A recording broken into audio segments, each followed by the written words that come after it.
Nós vamos começar lendo a palavra de Deus. No livro de Eclesiastes, capítulo 12, nós vamos ler os primeiros 8 versículos, e depois vamos ler o 13. Nós estamos pregando na série Rompendo os Limites. E na mensagem de hoje, o tema é Rompendo os Limites da Alma.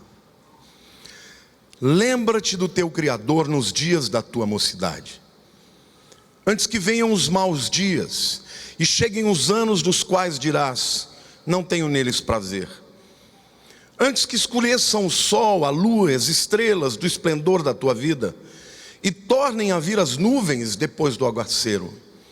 No dia em que tremerem os guardas da casa, os teus braços, e se curvarem os homens outroras fortes as tuas pernas, e cessarem os teus moedores da boca, por já serem poucos, e se escurecerem os teus olhos nas janelas, e os teus lábios, quais portas da rua, se fecharem, no dia em que não puderes falar em alta voz, te levantares a voz das aves, e todas as harmonias, filhas da música, te diminuírem, como também quando temeres o que é alto, e te espantares no caminho, e te embranqueceres, como floresce a amendoeira, e o gafanhoto te for um peso, e te perecer o apetite, porque vais à casa eterna, e os pranteadores andem rodeando pela praça, antes que se rompa o fio de prata, e se despedace o copo de ouro, e se quebre o cântaro junto à fonte, e se desfaça a roda junto ao poço, e o pó volte à terra como era, e o espírito volte a Deus que o deu. Vaidade de vaidade, diz o pregador, tudo é vaidade. E depois no versículo 13, de tudo que se tem ouvido, a suma é: teme a Deus e guarda os seus mandamentos, porque isto é o dever de todo homem. Glória a Deus, irmãos. Salomão é um homem extraordinário. A Bíblia diz que ele é o homem mais sábio que já andou sobre a terra. Ele sabia de tudo. Sabia sobre relacionamentos, sobre administração, sobre como fazer guerra e como fazer paz. Sabia sobre biologia, zoologia, filosofia, conhecia todas as artes. E no entanto, no final da sua vida, depois de ter conquistado tudo o que ele quis, seu reino foi extraordinariamente poderoso e rico, nunca fez uma guerra, sempre fazia paz, reinos de todo lugar vinham para saber da sua sabedoria. E quando você lê o livro de Eclesiastes, você percebe um homem pessimista, amargurado, um homem que tem um olhar ressentido da vida. Isso me faz refletir sobre como a alma é complexa. A alma, ela é sede de muitas capacidades. Os nossos dons, a nossa inteligência, os nossos pensamentos, as nossas emoções. Mas nós não podemos interpretar a alma de uma maneira cartesiana. 1 mais 1 são 2. A alma é complexa. Quantos de vocês conhecem pessoas que você diz: puxa vida, essa pessoa tem tudo na vida e é infeliz? Conhecem? Quantos de vocês conhecem pessoas inteligentes, capazes, dotadas de dons, de possibilidades, e ainda assim não conseguem realizar nada? Estão sempre amarrados dentro da sua alma, dentro dos seus ressentimentos, das suas dores, dos seus medos, simplesmente porque não dá para explicar a alma de uma maneira muito simplória. Ela é complexa. A verdade é que a alma impõe limites.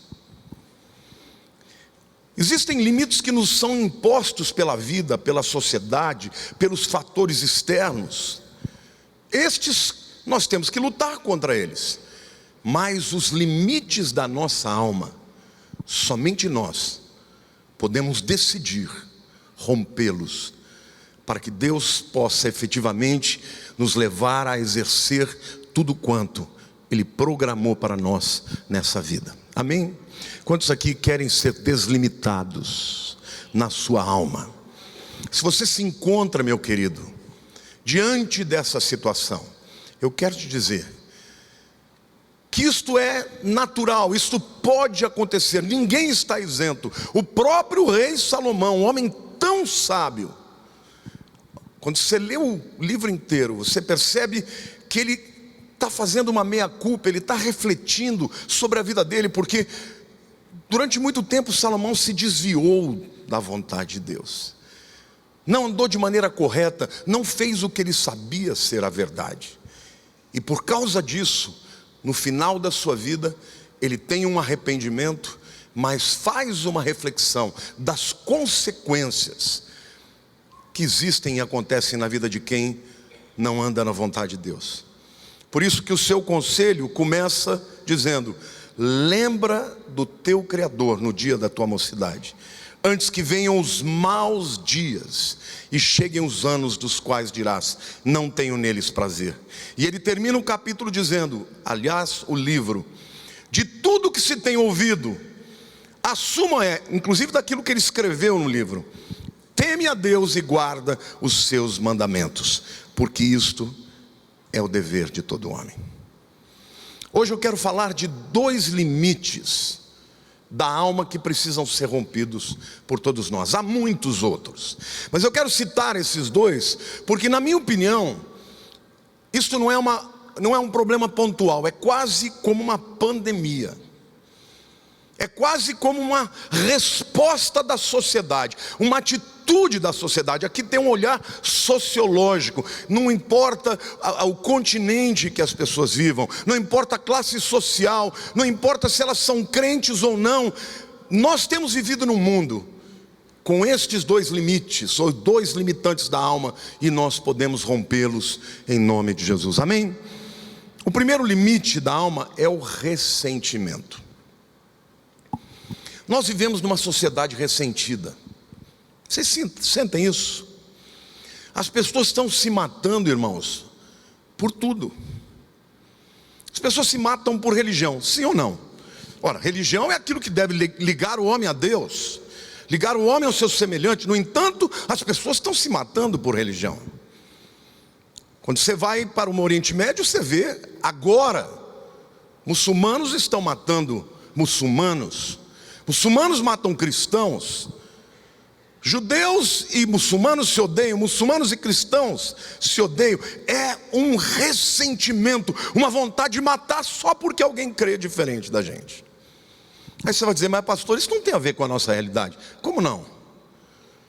Basta você ligar a internet, as redes sociais, que você vai ver que está cheio de pastores discutindo publicamente, lavando roupa suja, uns falando mal uns dos outros, sim ou não? Por que tanto ressentimento, irmãos? Nós devíamos estar unidos para ganhar o Brasil, para proclamar o amor de Jesus. Por que essas pessoas estão com tanta raiva uma das outras? Ressentimento. Descendo para um nível mais cotidiano, futebol. Quantos ressentimentos? Aliás, eu nunca recebi tantas daquelas gifs, como é que chama aquilo? Como é que é? Os posts, gifs, né? Ou memes, isso. Palmeiras não tem mundial. Ó, tá doendo.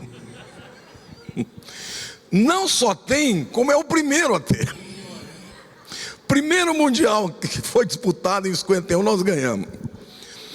Agora, por exemplo, que o São Paulo está na iminência de cair, tem gente torcendo mais para o São Paulo de cair do que para o seu time ser campeão.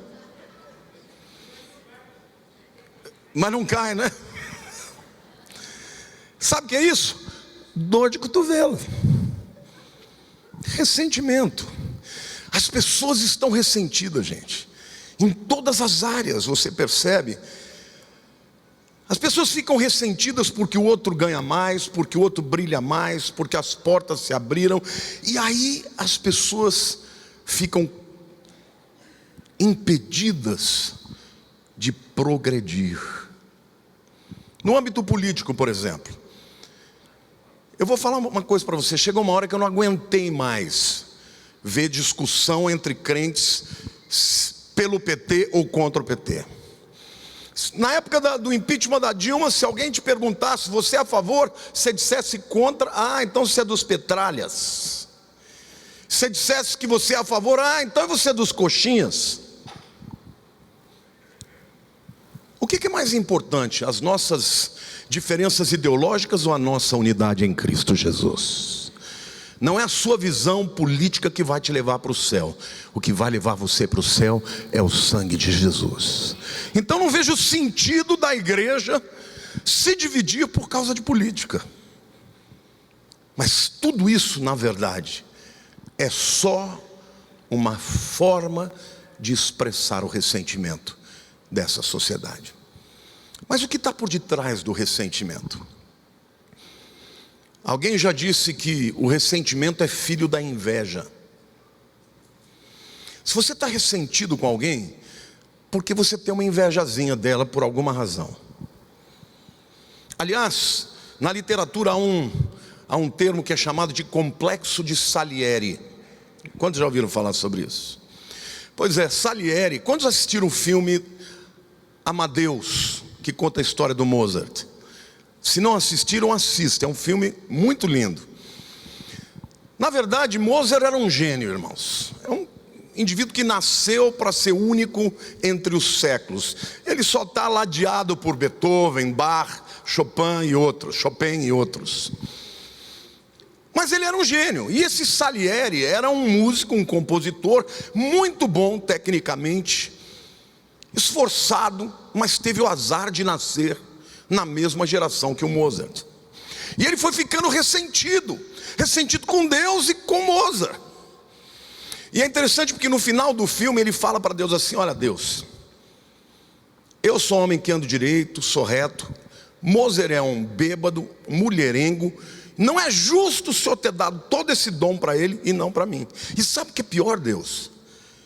O pior não é o fato dele ter tantos dons, é o fato de eu poder perceber o quão genial ele é e o quão medíocre eu sou. Ressentimento. Pessoas se ressentem porque se comparam com alguém melhor e se sentem inferiorizadas. Cutuca o teu irmão do lado e diga: todo mundo tem o seu Mozart. Não importa o quão inteligente você seja, tem alguém mais. Não importa quão talentoso você seja, tem alguém mais. Não importa quão próspero, bem-sucedido você seja, tem alguém mais, sim ou não? Eu me lembro que com 19 anos de idade, eu fui convidado para fazer parte de Vencedores por Cristo. E quando eu cheguei lá, eu era aquele jovem que achava que era o melhor do mundo, o melhor violonista do mundo. Ouvido absoluto, tirava tudo dos grandes violonistas do Brasil. Aí eu conheci um jovem 4 anos mais novo que eu, chamado João Alexandre, que tocava melhor, que compunha melhor e que fazia tudo melhor que eu. Cantava muito melhor, porque nem cantar eu cantava. Eu só tinha 2 opções: ou ficar ressentido dele, ou virar fã dele. Virei fã e sou amigo dele até hoje. Olhe para a pessoa ao teu lado e diga assim: todo Salieri tem um Mozart. Amém, irmãos? Mas você não precisa ser o Mozart para ser feliz. Você não precisa ser o melhor. Deixe Deus te usar com a tua capacidade e esteja contente com a porção que você recebeu de Deus. Amém? Glória a Deus.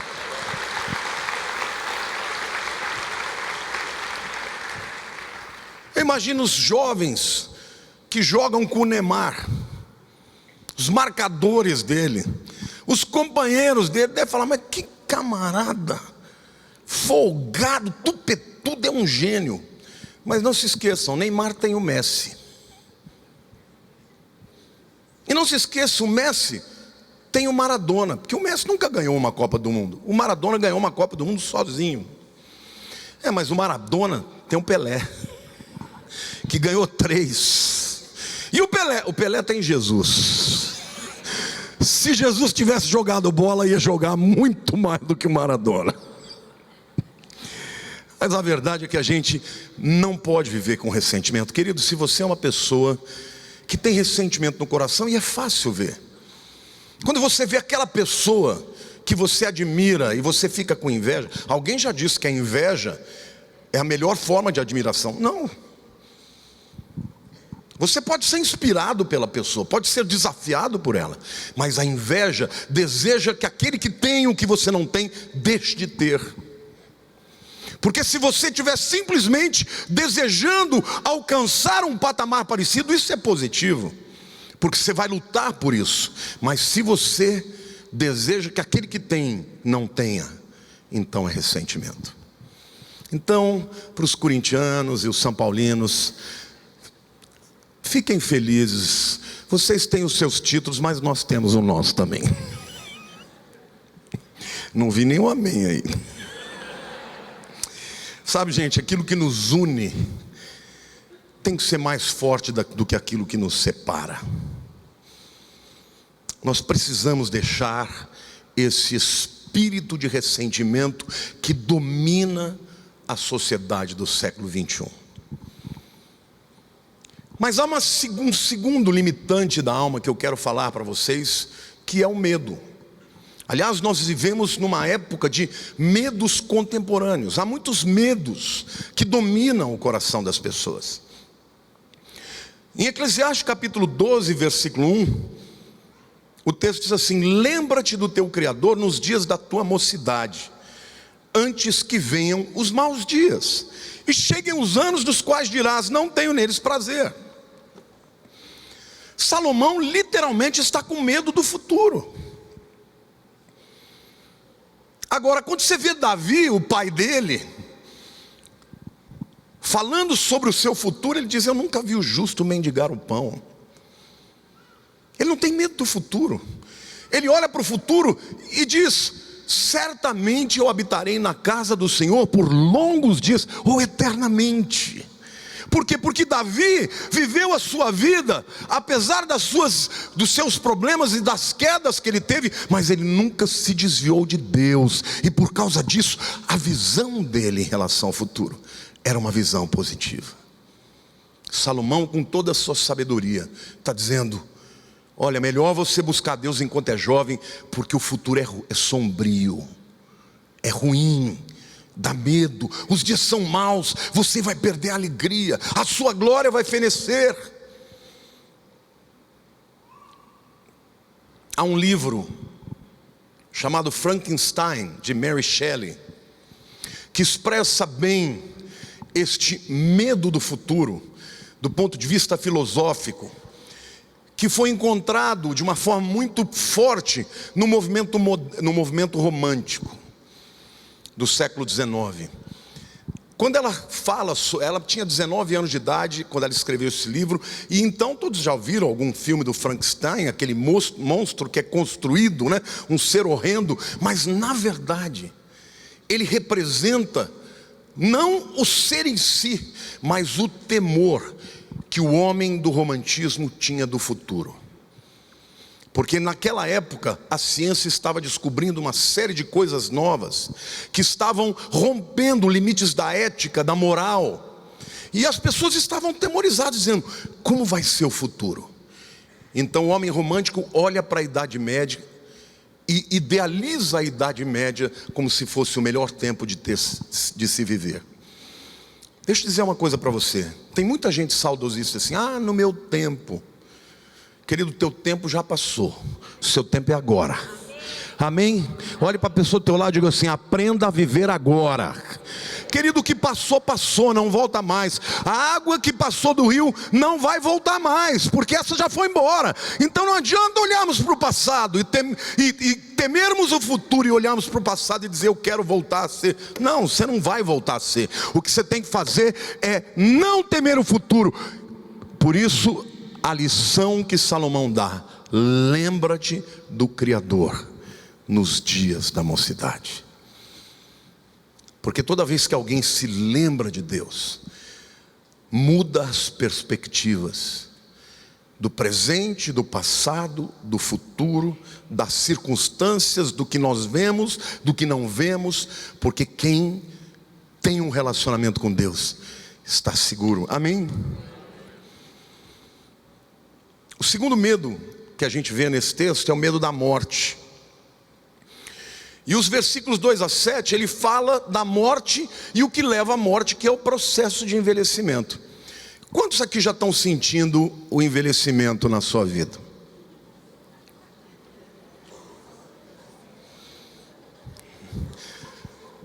É engraçado, mas o jovem pensa que ele é eterno. Não é?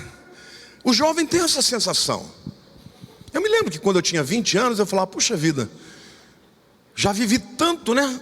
Mas vou viver muito mais. Então quando você é muito jovem, você se torna inconsequente, porque você não se preocupa com o futuro, mas de repente você começa a ver o envelhecimento. Aquelas gordurinhas vão ser acumuladas onde não deviam. Para os homens o cabelo começa a cair, as rugas, as mulheres então ficam mais desesperadas ainda, né? O medo da morte, ele começa a ser explicitado através do medo do envelhecimento. E ele diz assim: antes que se escureçam o sol, a lua e as estrelas do esplendor da vida, e tornem a vir as nuvens depois do aguaceiro. Na verdade, ele está dizendo o seguinte: olha gente, eu percebi uma coisa, a gente vai perdendo vigor, vai perdendo alegria, vai perdendo a glória. E quando você olha para a natureza, ela continua a mesma.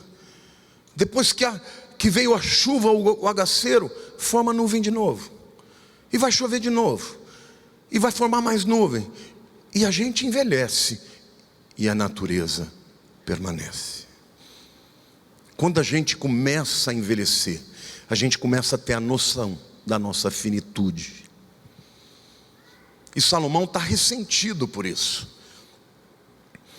E não só ressentido, como medo. Aí ele começa a falar do envelhecimento, ele fala da perda do vigor. No versículo 3 ele diz: no dia em que tremerem os guardas da casa os teus braços. Literalmente está dizendo, olha, quando você era forte, os teus braços eram os guardas da casa.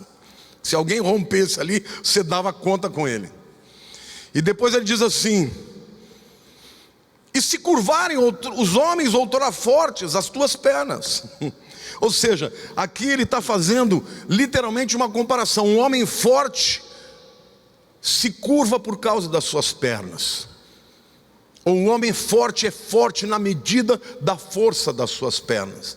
E ele vai mostrando então, os moedores, que são os dentes da boca, vão desgastar e cair. Os olhos começam a escurecer. Isso tudo ele está mostrando o medo da morte.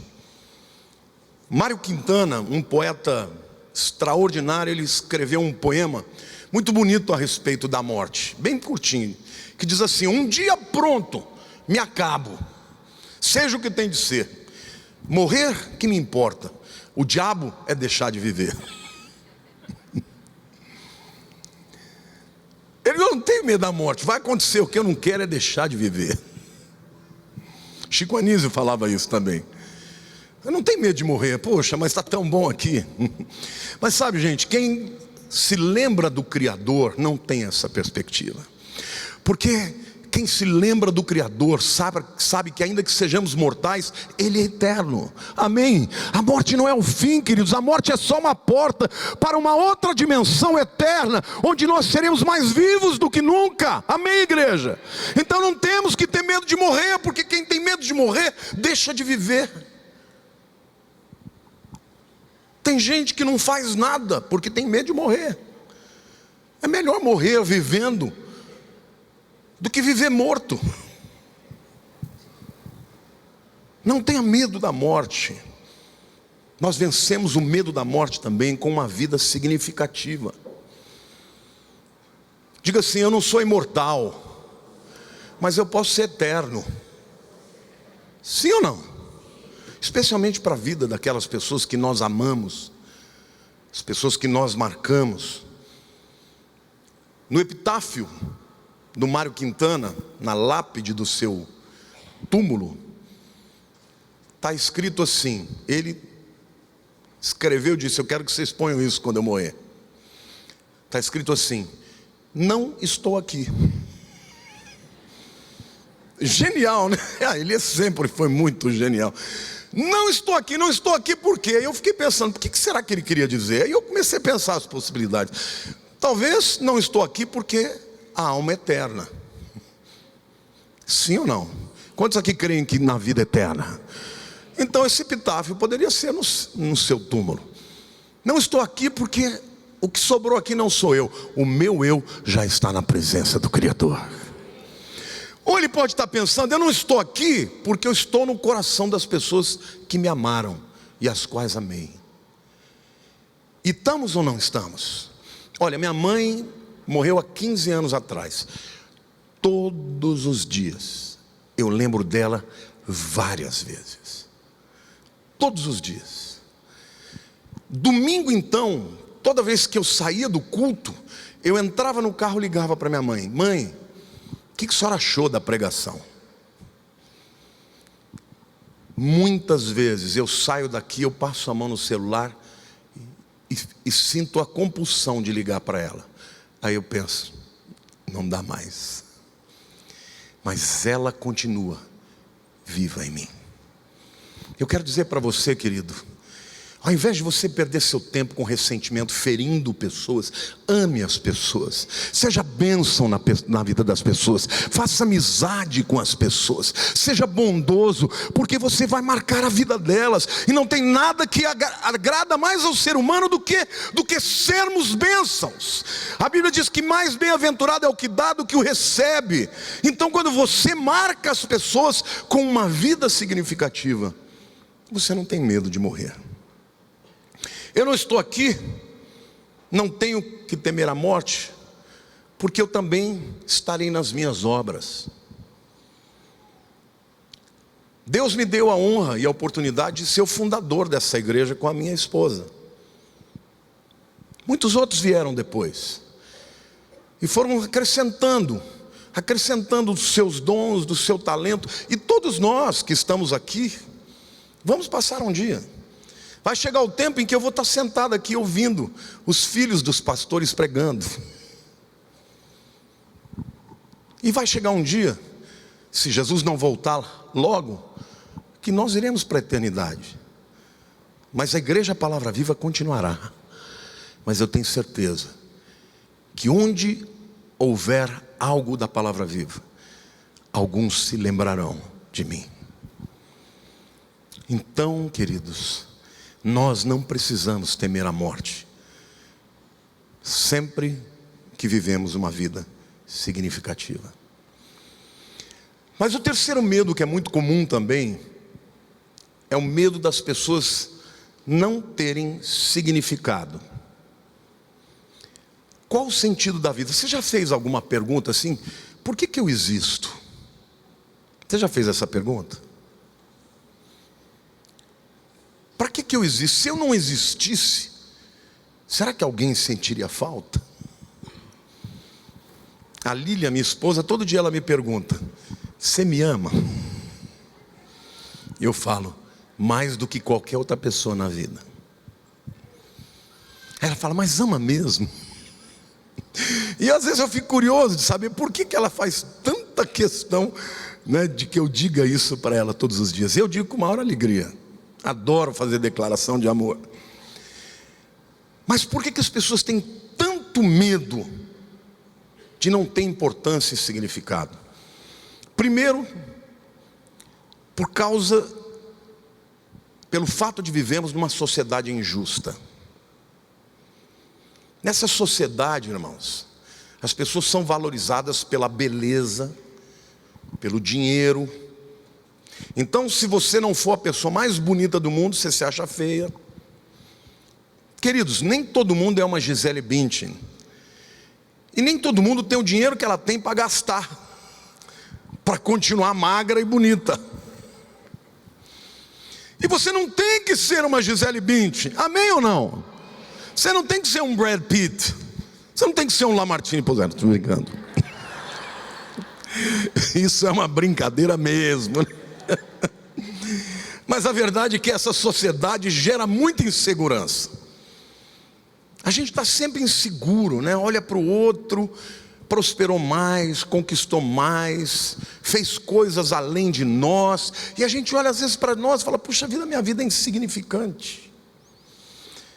Se a gente não for bonito o suficiente, inteligente o suficiente, talentoso, rico, próspero, bem-sucedido, vencedor, mas será que essas coisas podem trazer felicidade? Salomão conseguiu tudo isso. Ele disse: quer saber, gente, tudo que os meus olhos viram, eu conquistei. Ele produziu livros, sabedoria, provérbios, construiu um reino extraordinário, foi o homem mais rico do mundo. E ele diz: tudo isso é nada, é vaidade, isso não pode preencher o vazio da alma. Sabe o que preenche o vazio da alma e o que rompe esse limite desse temor da falta de significado? Um relacionamento com Deus. Porque quando você conhece a Deus, você sabe que você é importante para Ele. E não só para Ele, mas é importante também para as pessoas que nos amam.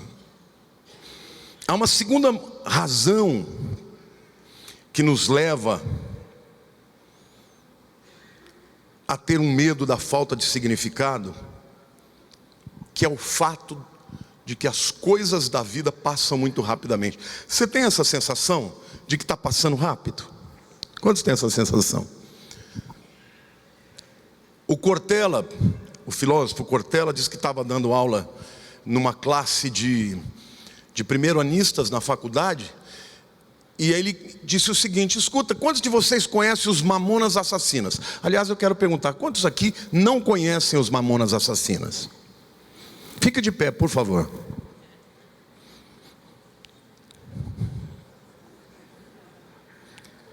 Dá uma olhada para essas pessoas aí. Tem alguma aí que tem mais de 18 anos? Pode sentar. Naquela classe, Mamonas Assassinas morreram faz 21 anos. Essa é a razão porque eles não conhecem. Em 1 ano e meio, eles saíram do anonimato para um estrelato. Estavam em todos os programas de televisão. E ele disse assim: gente, os Mamonas, aqueles jovens que cantavam a Brasília Amarela. Aí um jovem falou assim: Mamonas? O que é Mamonas? E Assassinas? O que é Assassinas? E depois disseram Brasília Amarela. O que é? Pintar a Brasília de amarelo? Não sabiam o que era Mamona, não sabiam o que era Brasília, porque já não existe mais. As coisas passam muito rapidamente e perdem muitas vezes o significado, se tornam obsoletas, e a gente se sente muitas vezes obsoleto. Já não está mais na crista da onda, porque as coisas hoje perdem significado muito rapidamente. Mas uma terceira razão porque as pessoas têm esse medo de não ter significado é porque muitas vezes a gente tem expectativas de aprovação da sociedade e isso não acontece. Por exemplo, o Mário Quintana, 3 vezes ele tentou ser membro da Academia Brasileira de Letras. As 3 vezes ele foi rejeitado. Mas ao lado dele, dos que foram rejeitados, está Monteiro Lobato, Clarice Lispector e outros gênios. Mas ele ficava, cada vez que ele recebia um não, ele ficava chateado. Até que depois da terceira ele falou: tá bom, não vou entrar mesmo. Ele escreveu um poema chamado Poeminho do Contra. Não é poeminha, é poeminho do Contra. Ele diz assim: estes aí que andam atravancando o meu caminho passarão, e eu, passarinho, tô nem aí. Eles vão passar porque são medíocres, mas os meus poemas continuarão vivos. Eu quero te dizer, meu querido, que Deus espera que você entenda que uma vida significativa, não importa para quantas pessoas, não importa se é para 1 milhão, para 10, para 100, para 1000, uma vida significativa pode fazer diferença para você ter contentamento. Agora, se você quer romper este limite da alma, você tem que decidir: eu vou viver para Deus, eu vou lembrar do meu Criador e vou viver para Ele, porque Ele vai mudar as perspectivas da minha vida, a minha visão cosmológica vai mudar. Amém, irmãos? Quando uma pessoa importante morre, e ela morre junto de uma celebridade, ela desaparece. O Mário Quintana, coitado, deu até esse azar. Ele morreu na mesma semana que o Ayrton Senna. Todo mundo sabe que o Ayrton Senna morreu no dia 1º de maio de 94. Mário Quintana morreu no dia 5 de maio. Se você sabia que o Mário Quintana morreu? Não sabia nem que ele viveu. Ele de fato era uma pessoa importante, mas não era uma celebridade. Sabe? O que é uma vida significativa? E eu te faço essa pergunta: você está vivendo uma vida significativa? O que você está fazendo da tua vida? O Barão de Tararé falou uma frase muito interessante que diz assim: a única coisa que se leva dessa vida é a vida que se leva.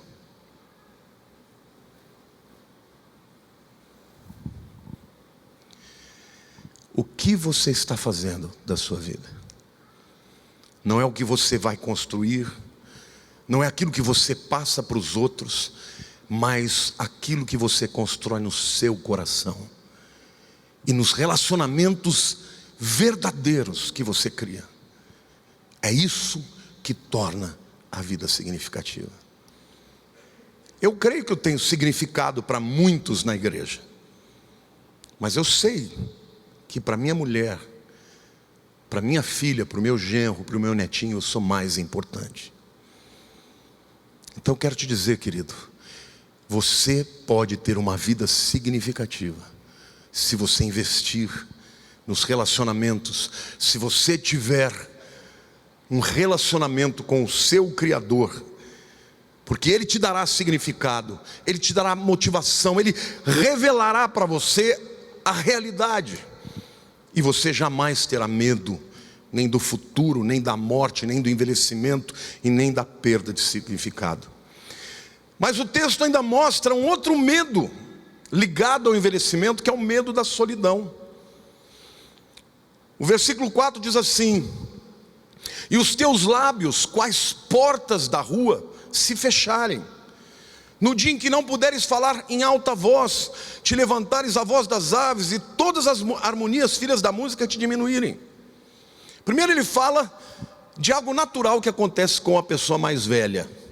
Ali na minha sogra, todo domingo a gente almoça, né? E nós tivemos no final de semana passada a alegria de reunir toda a família, porque eles estavam celebrando 57 anos de casado. E aí todo mundo fica falando, todo mundo fala alto ali. Uma hora eu olhei e meu sogro estava quietinho olhando ali. E eu pensei, puxa vida, quem mais tinha coisa para contar da vida é ele, está quieto. E nós estamos tudo falando. Esse é um fenômeno que acontece quando a pessoa envelhece. A voz fica mais fraca, muitas vezes ela já não consegue competir com as conversas e os debates, às vezes não tem nem agilidade para competir, e muitas vezes a pessoa idosa vai ficando mais sozinha. Verdade ou não é? Depois ele fala sobre os ouvidos. Quando a harmonia, filha da música, já não puder ser ouvida mais por você. Outra coisa que gera solidão na vida do idoso é porque ele vai ficando surdo, ele às vezes não ouve a conversa. E por último, ele fala, quando começar a acordar com as galinhas ou com as aves, isso também gera solidão, porque se você acorda 4 horas da manhã, só tem você acordando. Mas se você é alguém que tem um relacionamento com Deus, você acorda de manhã ou de madrugada e você ora, você adora, você tem comunhão com Deus. Queridos, em qualquer uma dessas circunstâncias que Salomão fala, o segredo é: lembra-te do teu Criador. Glória a Deus.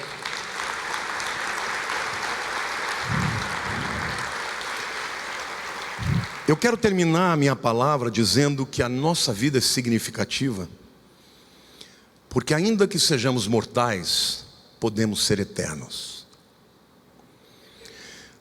A nossa vida é significativa quando somos importantes.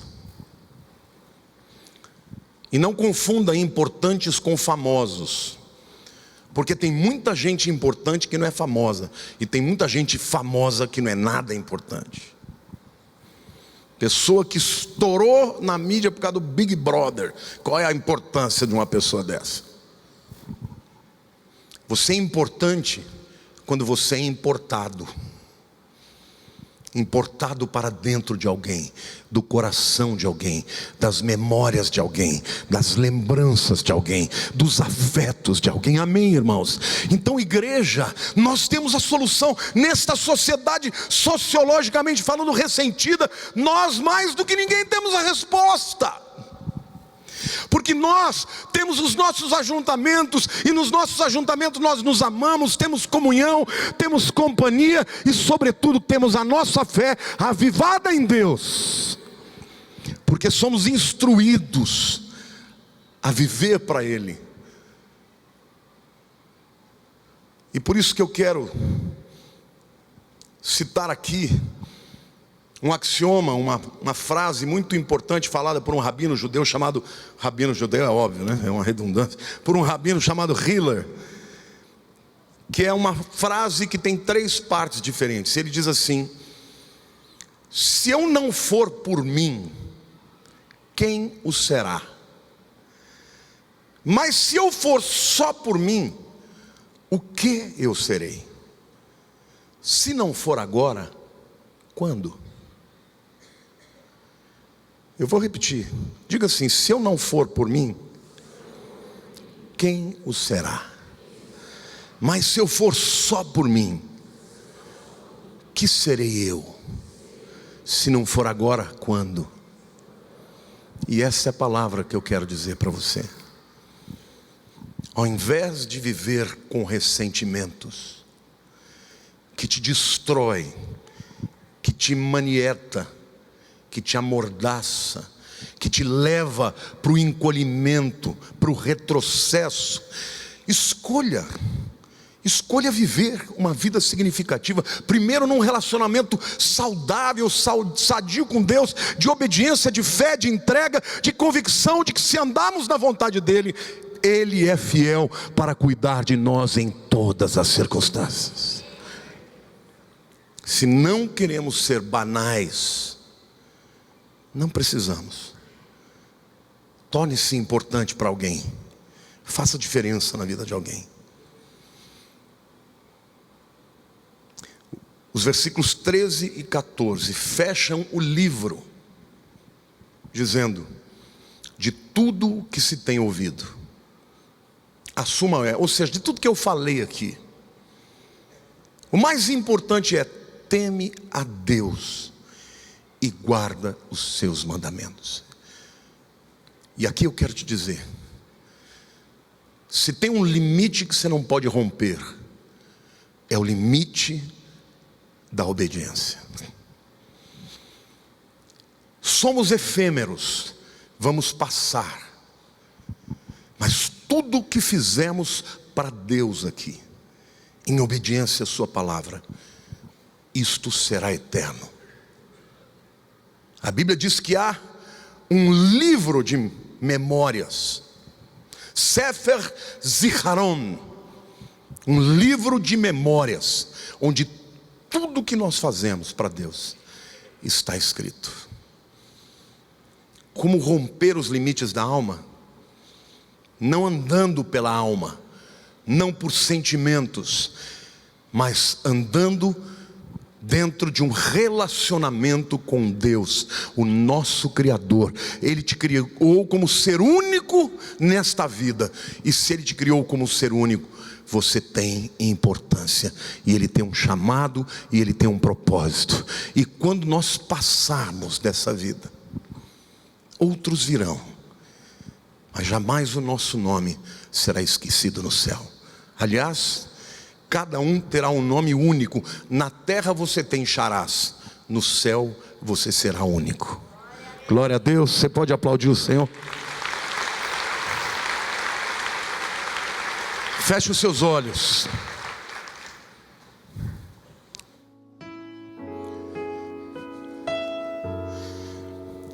Existem pressupostos que precisam ser claros na nossa vida. A Bíblia diz que Deus não cria nada que não seja perfeito. A tua existência não é obra do acaso, ela é obra da decisão soberana de Deus, que na eternidade já te chamou.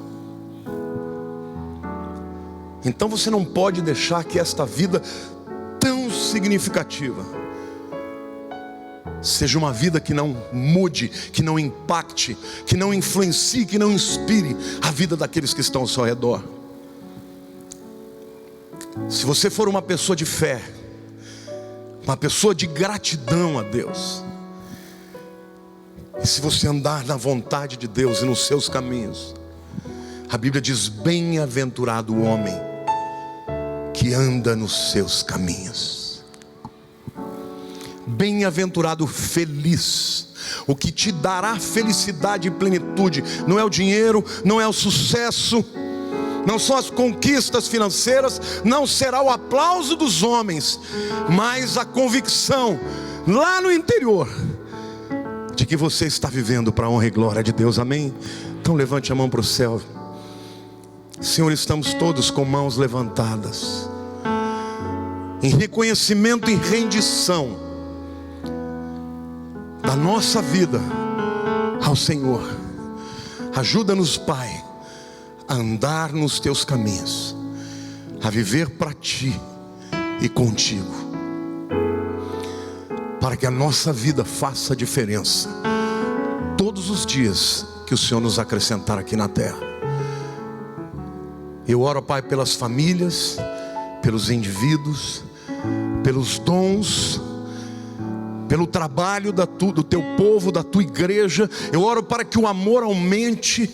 Eu oro para que o espírito de competição seja erradicado no meio da tua igreja, e as pessoas amem os outros apesar das suas diferenças, e que nós façamos diferença nesta geração ressentida, e que o amor de Cristo exale dos nossos poros, das nossas palavras e dos nossos gestos, para a honra e glória do teu nome, em nome de Jesus. Amém. Deus abençoe, uma semana muito abençoada e de vitória para vocês.